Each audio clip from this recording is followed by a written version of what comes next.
With the advances in genomic technologies recently, we can actually look at the individual sequence of DNA, and that effectively should allow us to make more precise selections to breed the next generation of guide dogs. Today, the Texas Livestock Guardian Dog program is hailed as the savior of the ranching industry. But just a short time ago, it was mocked by the entire state as a wasteful puppy program, one that cost millions of dollars. Now, as researchers dig deeper into the project's timeline, a bizarre pattern is emerging from the thousands of collected data points. The charts showing profits, breaking all previous records, seem to be haunted by a phantom, an invisible loss of many millions of dollars that grows larger the more the program succeeds. So what exactly is this phantom cost? How can a story of unprecedented success simultaneously be a story of devastating failure? And what did those ranchers truly regret losing that was far more valuable than money or livestock? The tally of losses in the early 2000s. A strange and unsettling phenomenon was creeping across the ranches of Texas. It was not a war declared with guns and bullets, but one measured by the silence of each morning. The quiet that settled just before a rancher would discover the grisly evidence the night had left behind.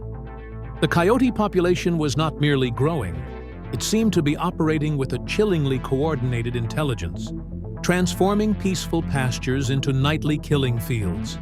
Official reports documented the cold, hard numbers of the losses, but for the people living there, it felt like an invisible plague, a phantom that was devouring their livelihoods and their very legacies. To combat this encroaching darkness, they deployed everything they had. They laid out steel traps, silent machines of death. They hired roaring helicopters to scour the skies, hunting for shadows in vain. They even placed colossal llamas in the middle of their flocks, hoping their sheer size would intimidate the threat.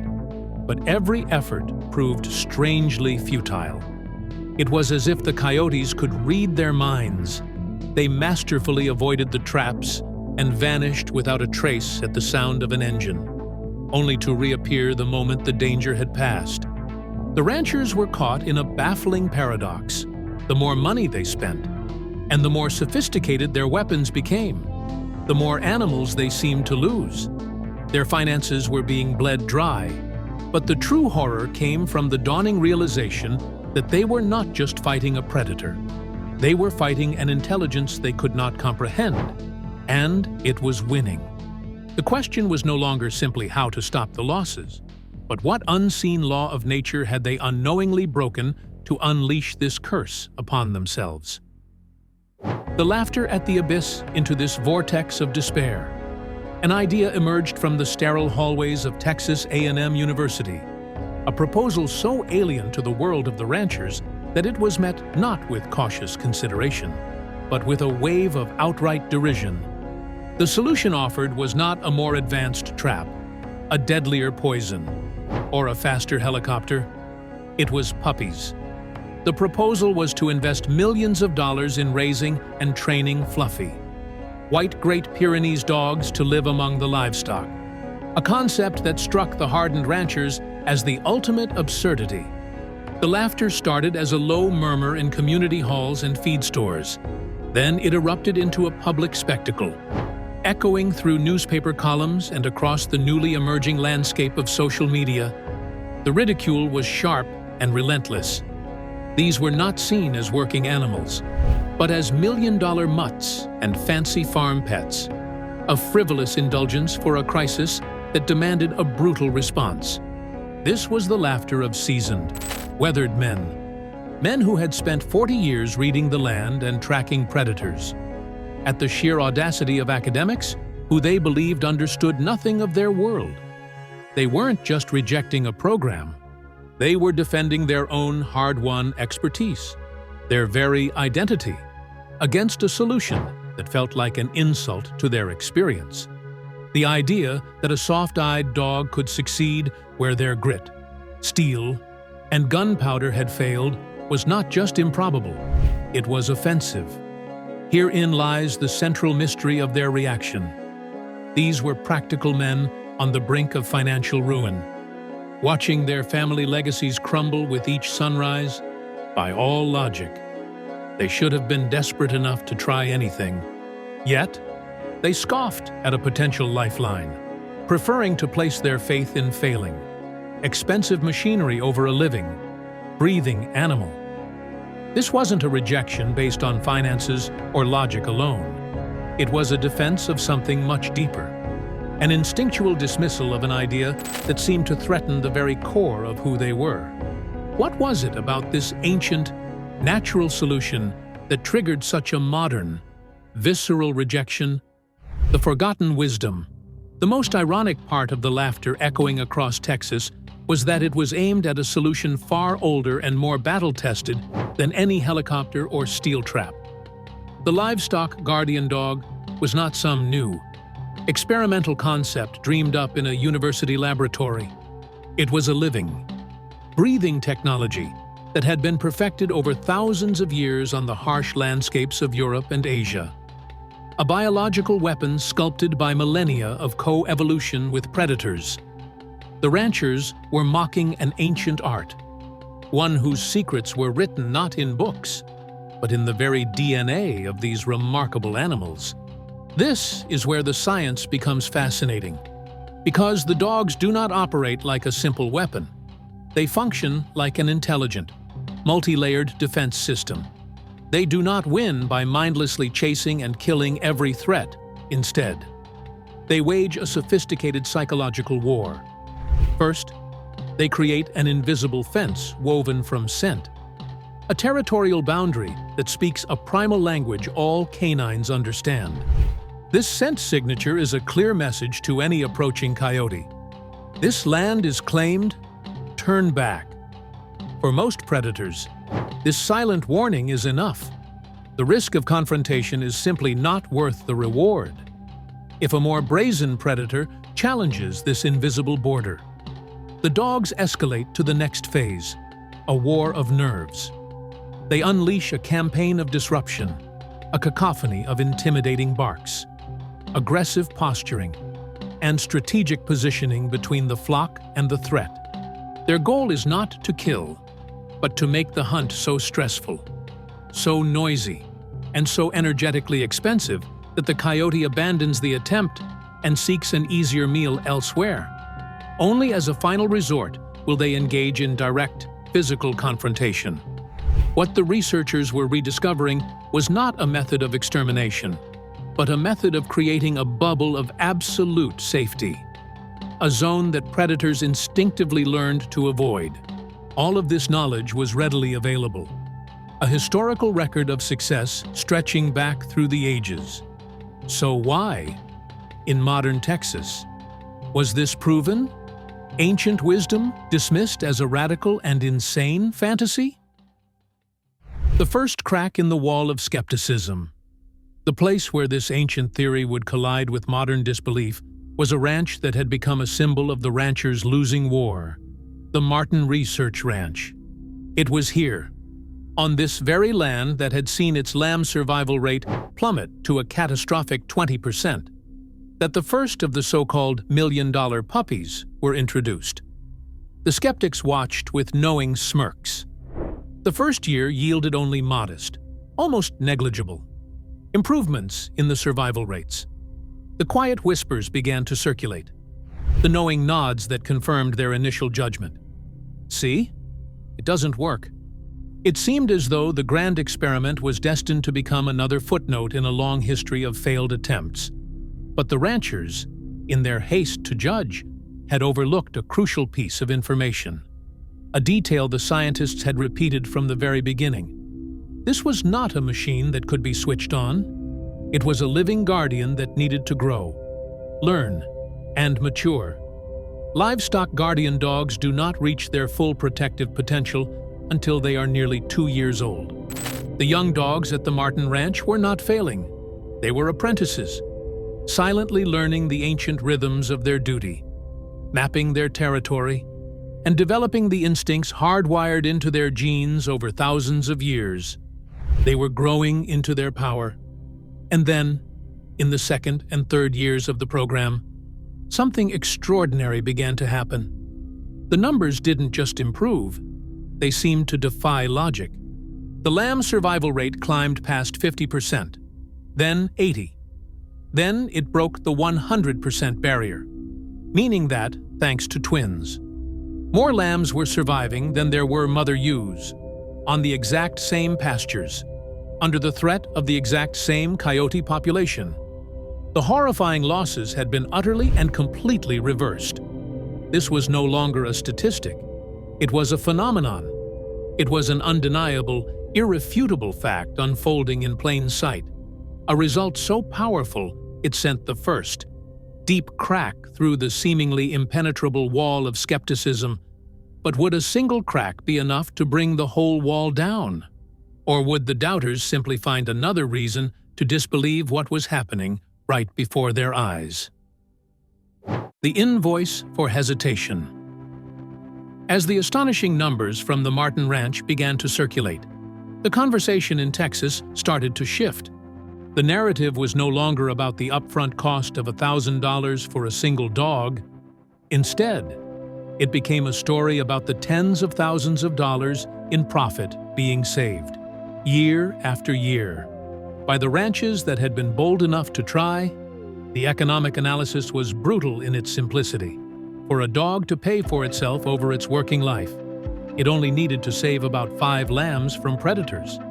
Yet, the data pouring in showed that a single, effective guardian dog was saving 10, 20, sometimes even 50 times that number. But this is where the story takes a darker, more sobering turn. Because with every success story, with every dollar of profit saved, an invisible invoice was also being written. This was the invoice for hesitation, a calculation of the immense cost of their initial disbelief.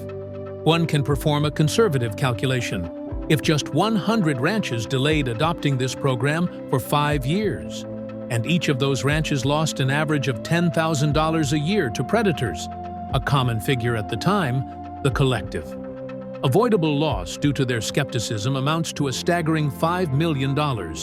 This $5 million figure, however, is merely a cold, financial estimate. It doesn't account for the ranches that didn't survive those 5 years of hesitation, the ones that went bankrupt and were sold off, piece by piece.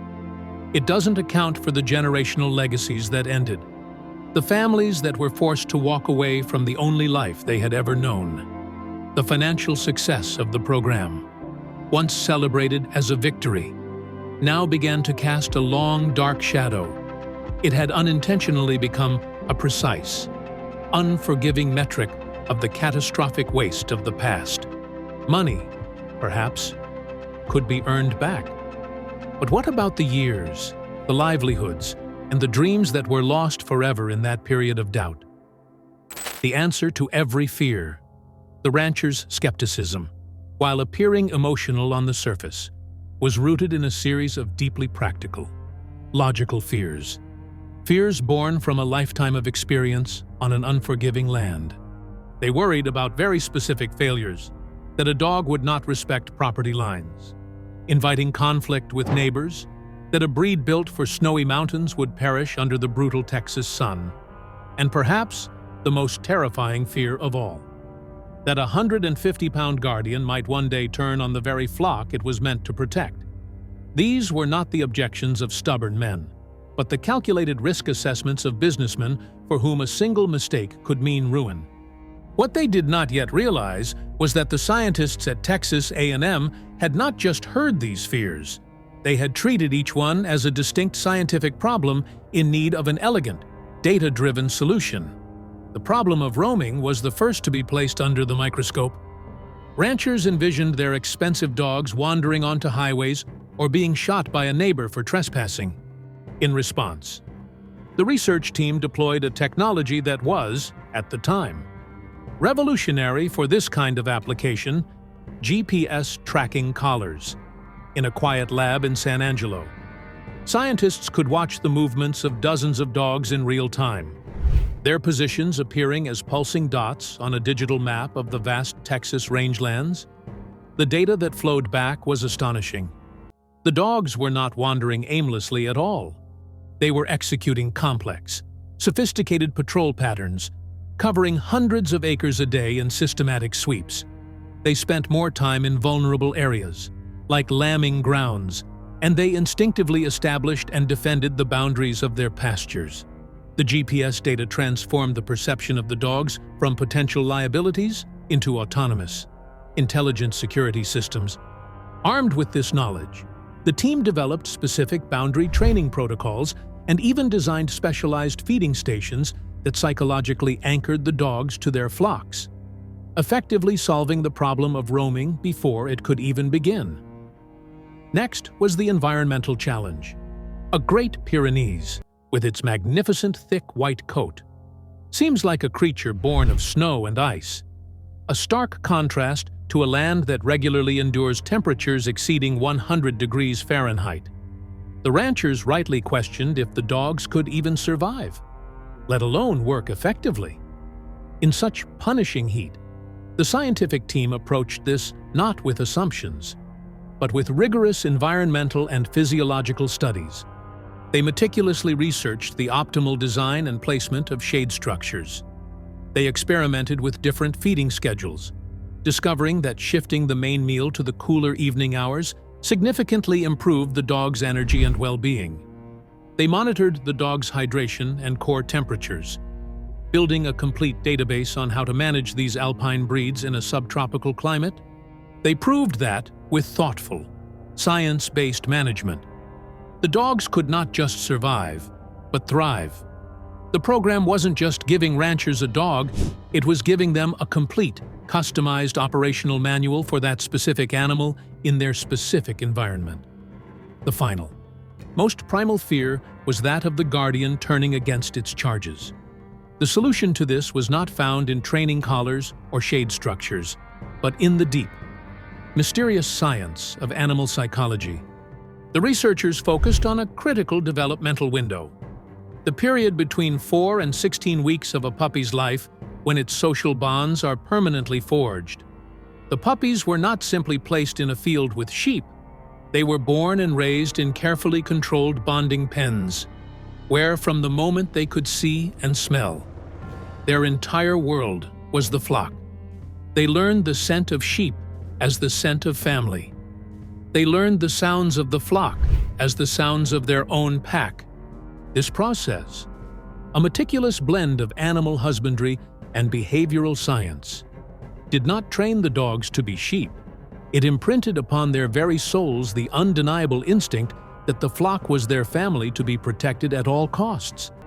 This was paired with careful human socialization, creating an animal with a dual nature, fiercely, lethally protective of its flock, yet gentle and tolerant with the human families who managed it. One by one, every logical objection, every practical fear, was met and dismantled not with an opinion, but with an overwhelming body of research, data, and proven results. The Texas A&M program revealed itself to be not a simple puppy adoption scheme, but one of the most comprehensive applied agricultural science initiatives ever undertaken. So, when every rational reason to say no had been systematically and scientifically erased, what could possibly explain the years of bitter resistance that preceded it? Perhaps the answer lies in the unsettling realization that it was never truly about the dogs at all. The silence of the voices that once spoke. The transformation did not begin with a grand announcement or a public concession of defeat. It began with a series of quiet, almost hesitant phone calls. The same ranching offices that had once fielded calls of complaint and skepticism now began receiving inquiries from the very same men, their voices lowered, their questions stripped of all previous arrogance. They were the voices of the ranchers who had spent years loudly mocking the program, who were now privately asking, "How do I start?" This was not a change of heart. It was a surrender to an overwhelming body of evidence, a slow, individual turning of a massive tide. The first believers were not converted by academic papers, but by the undeniable whispers of success that began to drift over the fence lines from their neighbors. One story, above all others, became the powerful, unspoken testimony that broke the back of the resistance. The story of Colby Porter. Here was a man who was the embodiment of the Texas rancher, a producer who had tried everything the traditional world had to offer: snares, aerial hunting, everything short of declaring personal war on the Coyote Nation.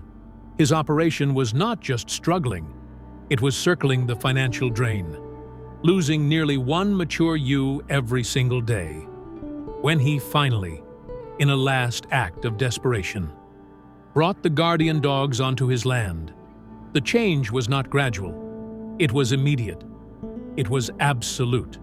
Overnight, the relentless pressure that had been squeezing the life from his ranch simply vanished. Within months, his operation stabilized, and soon after, he was reporting lamb crops of 100% or better, year after year. Stories like Porter's began to travel through the ranching community with a speed and authenticity that no marketing campaign could ever achieve, because ranchers trust the word of other ranchers above all else.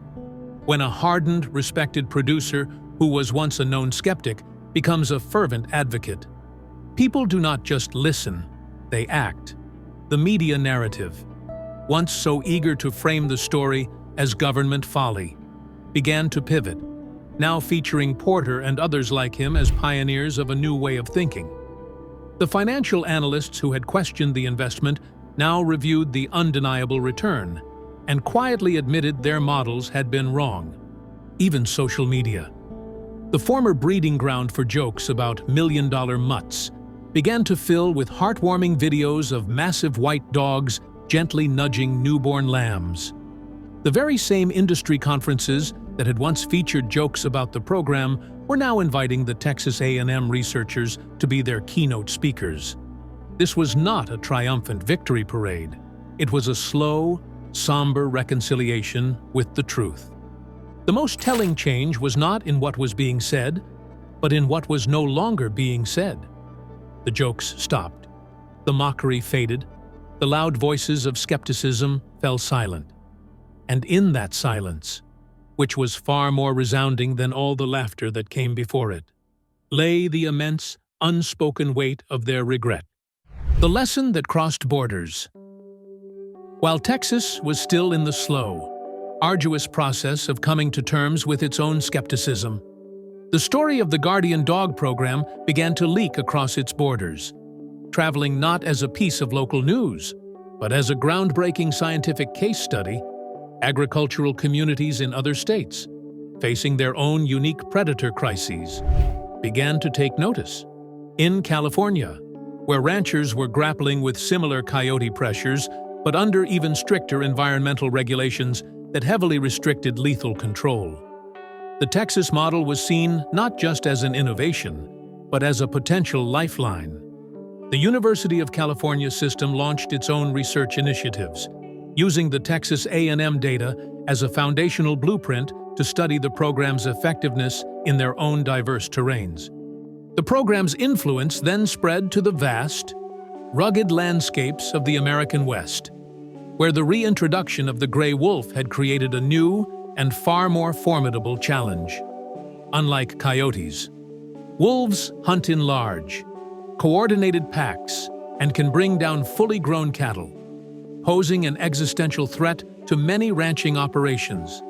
The traditional, often lethal, methods of protecting livestock from wolves were sparking fierce, protracted legal battles with conservation groups.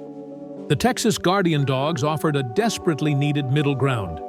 Here was a non-lethal tool that could deter an entire wolf pack without violating the Endangered Species Act, a way to protect both the livestock and the protected predator.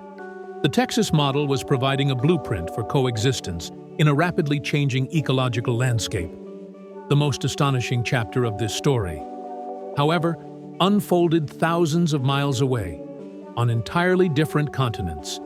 In the savannas of Kenya, conservation organizations began exploring the Texas A&M bonding protocols, as a way to mitigate conflicts between pastoralist tribes and endangered predators like lions and hyenas. By placing guardian dogs with local herds, they hope to reduce livestock losses and, in turn, eliminate the retaliatory killings that were pushing these magnificent predators toward extinction. Even in Australia, a continent battling its own massive populations of dingoes and feral dogs, researchers began studying the San Angelo data, adapting the fundamental principles to their unique ecological challenges. The economic models, the training protocols, and the scientific papers that were once dismissed in Texas were now becoming the gold standard for non-lethal predator management around the world. This global embrace created a profound and inescapable irony. The world was now eagerly learning from and celebrating a solution that its very own home state had so vigorously and publicly rejected for years. The international validation did more than just confirm the program's scientific merit. It inadvertently held up a mirror to Texas, starkly highlighting the scale and the cost of its initial hesitation. It was a powerful, humbling moment. Texas had, almost in spite of itself, created a revolution in agriculture, but it had come dangerously close to missing it entirely. The legacy of regret today. The Texas A&M Livestock Guardian Dog program stands as an undeniable, monumental success. A legacy written in the millions of dollars it saves the Texas agricultural industry every year. The sheep and goat operations that were once bleeding out, struggling for their very survival, have now stabilized and, in many areas, have begun to grow once more.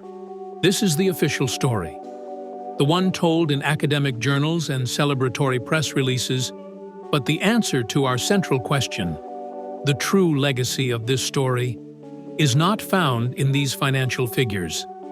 The real price of those years of skepticism is tallied in the silence of the ranches that are no longer there, the ones that could not hold on long enough to see the solution arrive.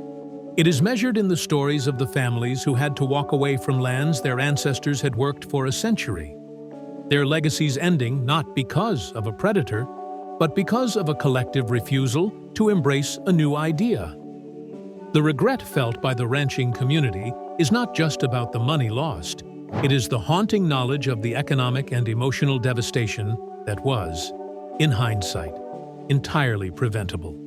Their regret has revealed a flaw in traditional thinking that is far more dangerous than any pack of coyotes. It is the deep-seated belief that the experience of the past is always a sufficient answer for the problems of the future. This flaw is not unique to Texas. It is a universal human vulnerability. It creates a blind spot, a cognitive barrier that can make a proven, ancient solution seem like a radical, unthinkable risk. It is a flaw that attacks from within, convincing us to trust failing methods we are familiar with over promising solutions that are not. In the end, the most profound lesson that Texas taught the world was not about how to properly train a dog. It was a sobering, cautionary tale. It stands as a powerful warning that sometimes the greatest threat to our survival is not the predator lurking just beyond the fence, but the stubborn conservatism that stands guard within our own gates.